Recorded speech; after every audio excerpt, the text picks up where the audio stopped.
Dear students and parents, చాలా మందిలో ఏ రిజర్వేషన్కి ఎంత శాతం ఉంటుంది, ఏ రిజర్వేషన్లు అమల్లో ఉన్నాయి, ప్రభుత్వం ఏ రిజర్వేషన్కి ఏ సర్టిఫికెట్స్ని అనుమతిస్తుంది, వీటన్నిటిపైన క్లారిటీ ఉండదు. వాటిని మనం ఇప్పుడు తెలుసుకుందాం. రిజర్వేషన్లు ఎంతెంత శాతం ఏ ఏ కేటగిరీలకు వస్తాయో వివరంగా మీకు తెలియచేయడానికి ప్రయత్నిస్తాను. మీరు నా ఛానల్ని లైక్ చేయండి, సబ్స్క్రైబ్ చేయండి. రిజర్వేషన్లు: 1. షెడ్యూల్ కులాలు మరియు షెడ్యూల్ తెగలకు సంబంధించిన రిజర్వేషన్లు. కాంపిటేటివ్ అథారిటీ కోటాలో ప్రవేశానికి అందుబాటులో ఉన్న సీట్లలో షెడ్యూల్ కులాలు మరియు షెడ్యూల్ తెగలకు చెందిన అభ్యర్థులకు కొంత శాతం రిజర్వ్ చేయబడి ఉంటాయి.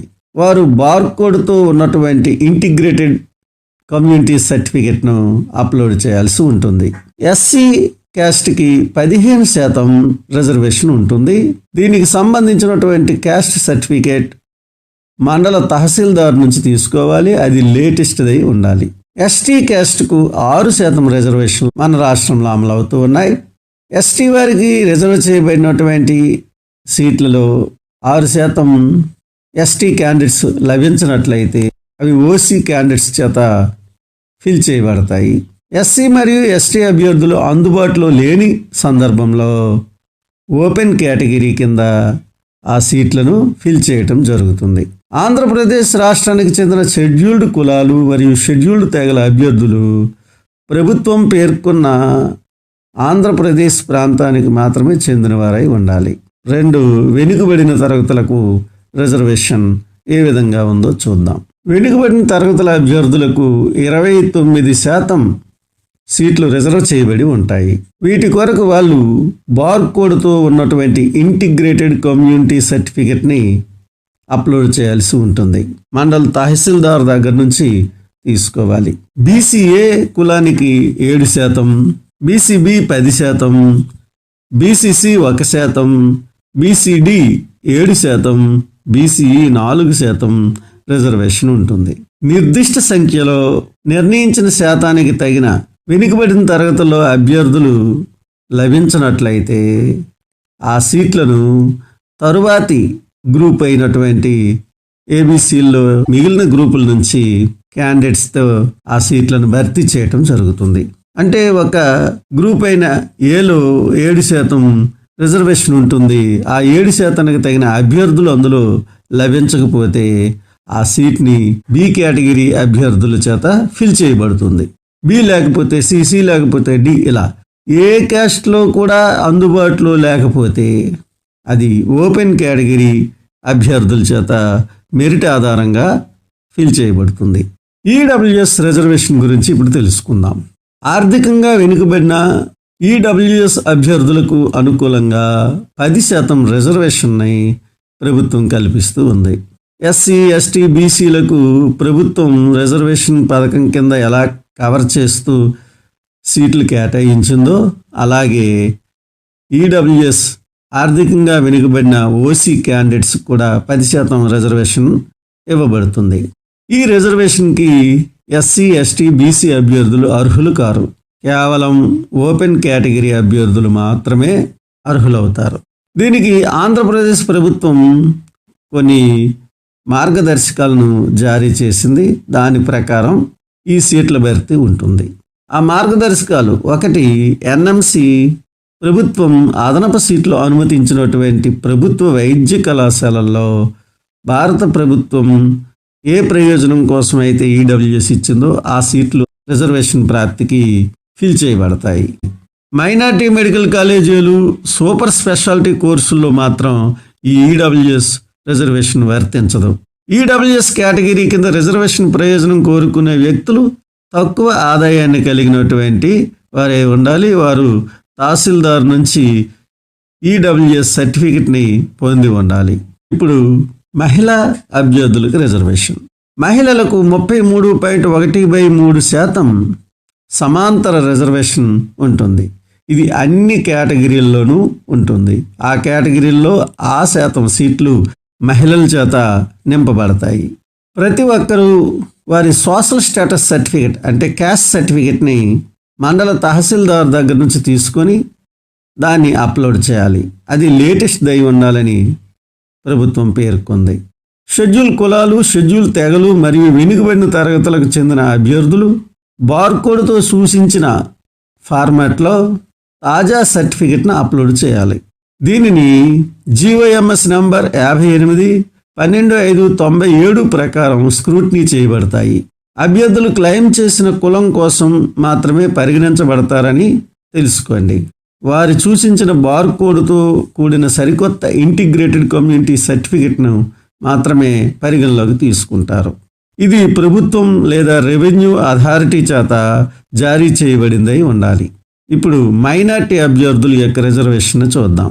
మైనార్టీ అభ్యర్థులు మైనార్టీ సంక్షేమ శాఖ ద్వారా జారీ చేయబడిన మైనార్టీ సర్టిఫికెట్ మాత్రమే కలిగి ఉండాలి. మరి ఏ ఇతర తహసీల్దార్ దగ్గర నుంచి కానీ ఏ సంస్థ నుంచి కానీ వారు పొందినటువంటి సర్టిఫికెట్ పరిగణలోకి తీసుకోబడదు. ఇప్పుడు స్పెషల్ కేటగిరీస్ రిజర్వేషన్ చూద్దాం. స్పెషల్ కేటగిరీస్ రిజర్వేషన్ కింద ఒకటి cap reservation, armed persons reservation. ఇది సైనిక సంక్షేమ శాఖ ద్వారా తీసుకోవాలి. దీనికి 1% రిజర్వేషన్ ఉంటుంది. ఇది మళ్ళీ 2 రకాలుగా ఉంటుంది. Retired persons, serviced persons. Retired persons అయితే వాళ్ళకి పెన్షన్ బుక్ అవన్నీ అప్లోడ్ చేయాల్సి ఉంటుంది. సర్వీస్డ్ పర్సన్స్ అయితే వారు ఒక సర్టిఫికెట్ని అప్లోడ్ చేస్తే సరిపోతుంది. 2 NCC certificate, national cadet corps. Director of NCC నుంచి దీన్ని పొంది ఉండాలి. దీనికి 1% reservation. Sports and games certificate, దీనికి 0.50 రిజర్వేషన్ ఉంటుంది. ఇది వైస్ చైర్మన్ మరియు MD సాయ్ నుండి తీసుకోబడాలి. 4 బెంచ్ మార్క్ ఉన్న వ్యక్తులు అంటే PWBD సర్టిఫికెట్, దీనికి 5% రిజర్వేషన్ ఉంటుంది. దీనికోసం ప్రభుత్వం ఒక మెడికల్ బోర్డుని ఏర్పాటు చేస్తుంది. అక్కడ ఈ సర్టిఫికెట్ని వెరిఫికేషన్ చేయటం జరుగుతుంది. ప్రతి తరగతిలోనూ ఈ రిజర్వేషన్ ఉంటుంది. 5 పోలీస్ అమరవీరుల పిల్లల సర్టిఫికెట్, PMC సర్టిఫికెట్, 0.25% రిజర్వేషన్ కల్పించబడుతుంది. దీనికి ఒక CI సెల్ని ఏర్పాటు చేయడం జరుగుతుంది. అక్కడ వాళ్ళు అటెండ్ అయి వెరిఫికేషన్ చేసుకోవాల్సి ఉంటుంది. 6 భారత్ స్కౌట్స్ అండ్ గైడ్స్, దీనికి 0.5% రిజర్వేషన్ ఉంటుంది. కమిషనర్ భారత్ స్కౌట్స్ గైడ్స్ నుంచి సర్టిఫికెట్స్ పొంది ఉండాలి.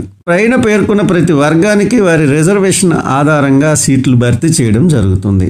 OC, BC, SC మరియు STల యొక్క ప్రతి వర్గానికి వర్గీకరించిన క్షితి సమాజ రిజర్వేషన్లు అంటే ఈక్వల్ రిజర్వేషనల్ సిస్టమ్ ప్రకారం ఇది నిర్ణయించబడి ఉంటుంది. పైన పేర్కొన్న వర్గాలకు సంబంధించిన రిజర్వేషన్లు మరియు వారి ప్రాధాన్యతల ప్రకారం ఉంటాయి. కాలానుగుణంగా జారీ చేయబడిన ప్రభుత్వ ఉత్తర్వులు మరియు తదుపరి సవరణలకు సంబంధించి ఉంటాయి. ప్రతి కేటగిరీలో 5% సీట్లు PWBD సర్టిఫికెట్ ఉన్న అభ్యర్థులు కేటాయించడం జరుగుతుంది.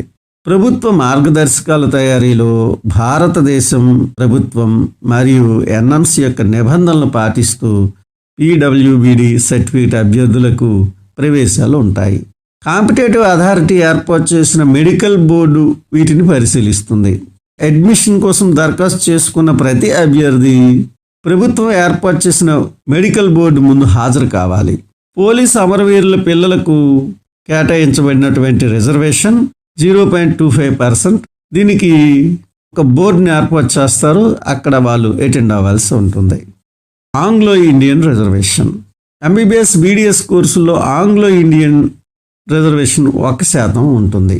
దీనికి వాళ్ళు ప్రభుత్వం జారీ చేసినటువంటి ప్రొఫార్మాలో సర్టిఫికెట్ని మైనార్టీ సంక్షేమ శాఖ కార్యదర్శి ద్వారా పొందాల్సి ఉంటుంది. దీన్ని పరిశీలించి తరువాత రిజర్వేషన్ నిర్ణయిస్తారు. అభ్యర్థులు ఆన్లైన్ ద్వారా అప్లికేషన్ చేసుకోవటానికి ఈ సర్టిఫికెట్స్ అన్నిటినీ సిద్ధం చేసుకోవాలి. వాటిని స్కాన్ చేసుకోవాలి. 500 KB లోపు వాటిని సిద్ధం చేసుకొని అప్లికేషన్ని సబ్మిట్ చేయాలి. అప్లికేషన్ పూర్తయిన తర్వాత ప్రింట్అవుట్ తీసుకుని భద్రపరుచుకోవాలి. అభ్యర్థి ఆన్లైన్ దరఖాస్తు ఫారంతో సరైన సమాచారాన్ని అందించాలి. సరైన సర్టిఫికెట్స్ని అప్లోడ్ చేయాలి. దరఖాస్తుతో పాటు ఒరిజినల్ సర్టిఫికెట్స్ స్కాన్ చేసి వాటిని మాత్రమే అప్లోడ్ చేయాలి. తప్పుడు సమాచారం కానీ లేక తప్పుడు సమాచారంతో కూడిన దరఖాస్తులు కానీ సరిగ్గా కనిపించిన బ్లర్గా ఉండేటటువంటి సర్టిఫికెట్స్ కానీ పరిగణలోకి తీసుకోబడవు. అవి తిరస్కరించబడతాయి. ఒకవేళ తప్పుడు సమాచారం ఇచ్చినటువంటి అభ్యర్థి తప్పుడు సమాచారం ఇచ్చినట్లుగా రుజువైతే అతడికి తగిన శిక్ష విధించడం జరుగుతుంది. అలాగే అతని సీటు రద్దు చేయటం కూడా జరుగుతుంది. ఎటువంటి ముందస్తు సమాచారం ఇవ్వడం ఉండదు. ఇది మన రిజర్వేషన్ల విధానం. మీరు రిజర్వేషన్ల గురించి బాగా తెలుసుకున్నారు అనుకుంటాను. మీ యొక్క రిజర్వేషన్ ఏదో దానికి సంబంధించిన సర్టిఫికెట్లు ఏ విధంగా ఉండాలో అన్నీ అర్థమయ్యాయి అనుకుంటాను.